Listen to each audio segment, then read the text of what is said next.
Vandag gaan ons 'n bietjie gesels oor die homeostatiese beheer van asemhaling.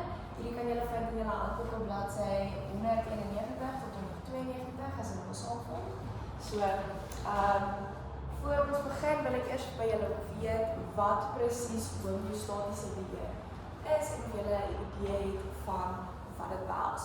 Goed, so homeostatiese beheer gaan basies daaroor dat jou liggaam 'n reaksie formuleer sodra hy 'n verandering in sy interne omgewing waarneem.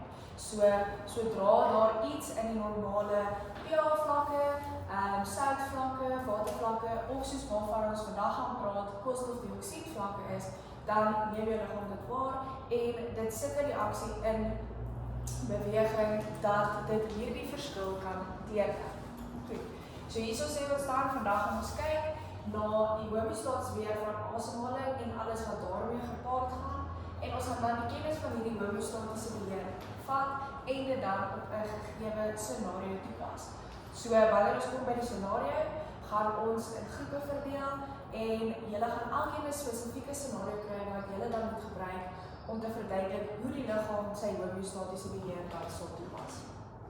Goed, voor ons begin, gaan ons eers 'n vinnige ondersoek doen.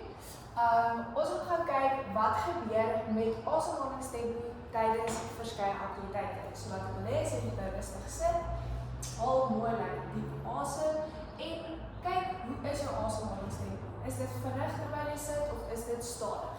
Jy sal waarneem dat terwyl jy in 'n rustige posisie is, terwyl jy sit, rustig loop of staan, is jou asemhalingstempo aansienlik stadiger omdat jy nie 'n hoë mate van aktiwiteit doen. Goed. Nou wil ek hê julle moet opstaan en vir 30 sekondes moet julle op die plek draf. Goed, kom ons kyk. So, na hierdie 30 sekondes sal julle dan agterkom dat jou asemhalingstempo gaan verhoog. Okay. Ek wil hê julle moet hierdie in gedagte hou wanneer ons nou deur die homeostatiese beheer gaan werk. Die rede waarom jou asemhalingstempo verhoog is die manier hoe jou liggaam die oormaat koolstofdioksied in jou liggaam probeer uitwerk, want ons wil nie koolstofdioksied in ons liggaam hê nie. Daarom verhoog ons asemhalingstempo sodat ons meer koolstofdioksied kan uitasem. Goed, julle kan mee sit. Alright, so die eerste ding wat ons gaan kyk na wanneer ons praat van homeostatiese beheer is die organe of waar dit in die liggaam die eerste keer waargeneem word. Goed, so in ons hart, in die aorta wand, so jou aorta is jou hoofslagader. Goed, so in jou aorta wand kry ons gespesialiseerde selle wat ons chemoreseptors noem. En hulle lyk min of meer so iets. Hy is in die wand van die reseptor en hy het dan ook verlengings wat dan na ons senuweestelsel beweeg om sy te neem. So 'n chemoreseptor beteken dat dit is 'n sel wat die verskil in enige chemiese aspek van ons liggaam kan waarneem. So koolstofdioksied is 'n molekuule, so wanneer die konsentrasie verhoog of verlaag, sal ons chemoreseptor dit kan waarneem. Sodra hierdie chemoreseptor dan waargeneem het of die koolstofdioksied vlak verhoog het, stuur hy dan syne deur sy verlengings na die brein om die res van ons homeostatiese beheer dan in werking te stel. Goed, so dis baie belangrik dat julle onthou dat dit 'n chemoreseptor is en dit het te doen met die chemie, dit wil sê konsentrasie van molekules of van verskillende stowwe. So daarom gebruik ons word hierdie reseptor geaktiveer sodra die koolstofdioksied vlak verhoog. Goed. So, die eerste reaksie wat jou liggaam aan 'n werking stel sodra jy verhoogde koolstofdioksied het. So kom ons sê jy is besig met strawwe oefening, jou asemhalingstempo begin verhoog. Wat is besig om te gebeur? Sodra jy aktief begin raak, verhoog jou koolstofdioksied vlak in jou bloed. Goed? In jou liggaam kom jou chemoreseptors agter dat daar is 'n verhoogde vlak van koolstofdioksied. Hierdie chemoreseptors word dan geaktiveer en dit stuur syne na 'n gedeelte in die brein wat ons die medulla oblongata. So, Die medulla oblongata, hierso het ek hom gemerk vir julle met 'n uitroeptekentjie, is jou breinstam. So dit is 'n gedeelte in jou brein wat asemhaling en hartklop ensovoorts beheer. So die syne word direk na hierdie gedeelte in die brein gestuur.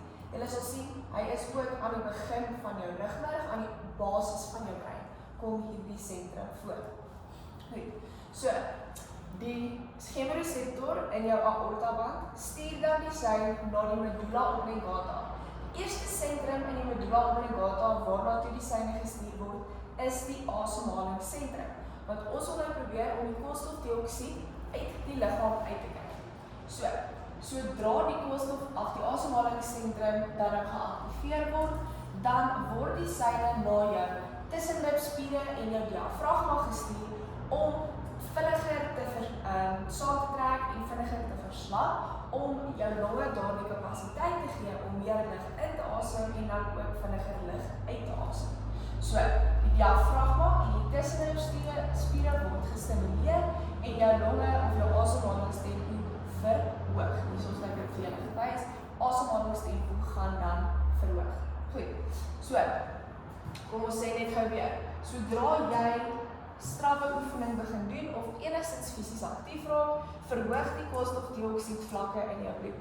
Jou chemoreseptors in die aortaband neem hierdie verhoogde vlak van koolstofdioksied waar en dit stuur syne na die medulla oblongata se asemhalingssentrum. Goed, daardie syne, wanneer dit geactiveer word na die tussenlipspiere en die diafragma gestuur, sodat jou asemhalingstempo kan verhoog om hierdie koolstofdioksied uit jou liggaam uit te skei.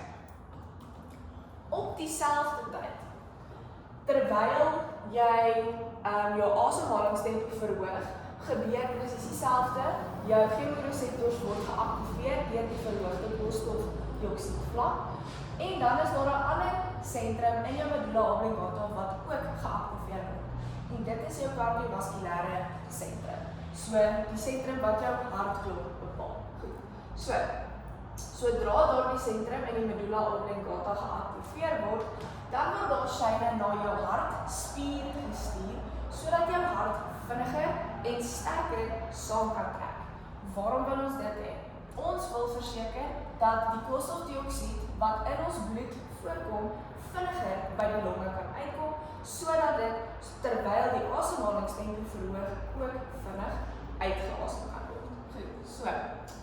Terselfdertyd, wanneer die asemhalingstempo verhoog, stuur die chemoreseptors hierdie syne as gevolg van die verhoogde koolstofdioksiedvlak na die medulla oblongata se kardiovaskulêre sentrum. Die kardiovaskulêre sentrum stuur dan nou weer syne na die hartspier, sodat ons kan verseker dat die hart sterker en vinniger saamtrek, om sodoende die koolstofdioksied wat in die bloed voorkom, vinniger by die longe uit te kry, sodat die longe dit kan uitasem, terwyl daar 'n verhoogde tempo van asemhaling dan ook voorkom. Goed. Nou dat julle daardie konsep verstaan of gehoor het, wil ek hê julle moet nou hierdie kennis wat julle opgedoen het gebruik in een van die volgende scenario's. Goed. So, ons gaan verdeel in 4 groepe en groep 1 gaan dan bepaal wat gebeur met angstigheid of as angstigheid toeneem, wat gaan dit veroorsaak in die liggaam? Met oefening, wanneer dit begin, wat gaan gebeur? Die derde groep gaan kyk na wanneer oefening stop. Die vierde groep gaan kyk na wanneer hoogte toeneem. Goed. So, kom ons gesels gou net oor elkeen van hulle. So, wanneer angstigheid toeneem, het ons ook 'n mate van hiperventilasie wat gebeur. So, daardie hiperventilasie verhoog die asemhalingstempo. So, wat neem die liggaam dan waar? Die liggaam neem waar dat daar 'n verhoogde vlak van koolstofdioksied in die liggaam is, omdat daar nie genoeg koolstofdioksied uitgeasem word nie. So, wat gebeur? Die liggaam stimuleer die medulla oblongata se kardiovaskulêre en asemhalingssentrum om die asemhalingstempo te verhoog, sowel as die hartkloptempo te verhoog om koolstofdioksied vinniger uit die liggaam uit te kry. Daarom, wanneer angstigheid toeneem, kry ons ook dan 'n simptoom wat ons hiperventilasie noem. Goed, wanneer oefening begin, het ons nou gesê, sodra oefening begin, verhoog die koolstofdioksied vlakke in ons liggaam, wat ons spiere se selrespirasie of ons selle se selrespirasie het verhoog. So daar is 'n verhoogde konsentrasie van koolstofdioksied. Dan die chemoreseptors neem hierdie verhoogde koolstofdioksied vlakke waar en dit stimuleer in die medulla oblongata die asemhalings en die kardiovaskulêre sentrums wat ons asemhalingstempo en hartkloptempo verhoog om sodoende koolstofdioksied uit die liggaam uit te kry. Goed. Wanneer die oefening dan stop, nou dan gaan hy in, ek wil amper sê reverse werk. So, wat dan gebeur is, jou chemoreseptors begin dan nou waarneem dat daar nie meer so 'n verhoogde vlak koolstofdioksied in jou liggaam is nie. So die seine wat na die asemhalingstempo en na die asemhalingssentrum en kardiovaskulêre sentrum gestuur word, gaan verlaag. Daar gaan nie meer so baie seine gestuur word nie, want ons wil nou weer ons asemhalingstempo aflaat neem en ons ons hartklop aflaat neem, sodat ons nou nie suurstoftekort in ons liggaam het. Goed. So wat gebeur dan as ons stop? Die chemoreseptors stuur dan minder seine na die medulla oblongata se asemhalingssentrum en kardiovaskulêre sentrum, wat dan veroorsaak dat ons asemhalingstempo verlaag, sowel as ons hartkloptempo, so minder koolstofdioksied word na die longe geneem en minder koolstofdioksied word dan weer uitgeasem. Goed. Dan het ons hoogte wat toeneem. So sodra hoogte toeneem, gaan presies dieselfde gebeur as wat met angstigheid gebeur. Jy gaan nie noodwendig hiperventileer nie, maar omdat daar minder suurstof is, soos wat hoogte klim, gaan daar meer koolstofdioksied in jou liggaam voorkom. Weereens, die chemoreseptors neem dit waar, die medulla oblongata word geactiveer, jou asemhalingssentrum, jou kardiovaskulêre sentrum, stuur dan sy nodige seine na beide die long, die tussenribspiere, diafragma en dan die hartspier, wat die asemhalingstempo en die hartkloptempo verhoog en dit veroorsaak of lei dan daarna toe dat die koolstofdioksied vinniger na die longe geneem word en die koolstofdioksied dan ook vinniger uitgeasem word. Goed. So dis dan wat elkeen met hierdie stimuli dan gebeur en hoe jy dan daai kennis gebruik wat jy geleer het, dan toepas op gegeewe scenario's wat dan vir jou gegee word. Dit bring ons dan by die einde van ons les. So ons het nou homeostasie bereik. Indien daar enige vrae is, is julle welkom om nou te vra en dan verduidelik ek andersins. Dankie vir dat julle geluister het en dan sien ek julle volgende keer.